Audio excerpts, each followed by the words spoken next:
Assalamu alaikum wa rahmatullahi ta'ala wa barakatuhu. Barkanmu da warhaka da sake saduwa da ku a cikin wani sabon bidiyo.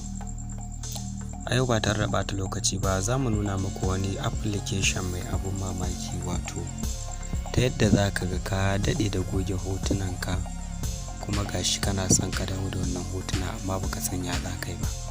To in dai ba canza waya kai ba, wannan application ɗin zai baka dama ka dawo da hotunanka ko da sun kai shekara 10 ne da gogewa. To ba tare da bata lokaci ba sai mu shiga Play Store mu ga yadda wannan application yake da kuma yadda yake aiki.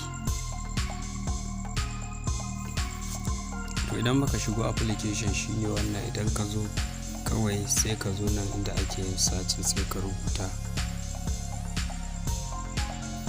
hoto delete recovery, kun ga gashi ma ya fito.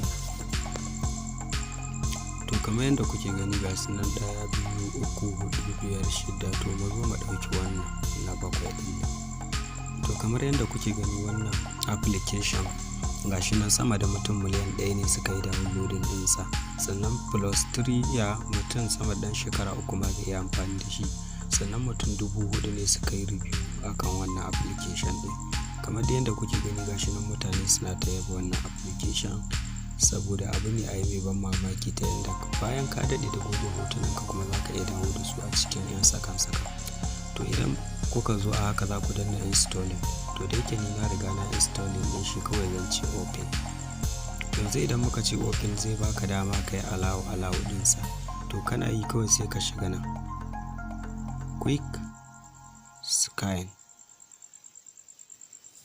To za ku ga yana ɗan sa muku talla, da yake ba na kuɗi ba ne, application ɗin kai na kuɗi ne ba free ba ne. To kamar yanzu yadda kuke gani gashi nan yana sacin. To kamar yadda kuke gani gashi nan ya fara, gashi nan ya dawo man da hotuna wajen guda 30. Kun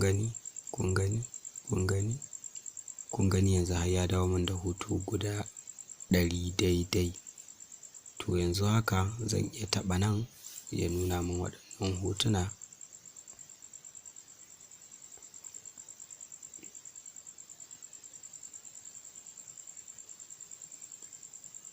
To in ya kawo muku talla sai ku kashe talla ku rufe. To haka ya kamata ku yi a cikin sauki. Wannan application ɗin zai dawo muku da komai naku da kuka rasa tun daga hoto har bidiyo. Don haka ku ci gaba da kasancewa da wannan tasha mai suna MGM Hausa Tech, kuma ku danna mana subscribe.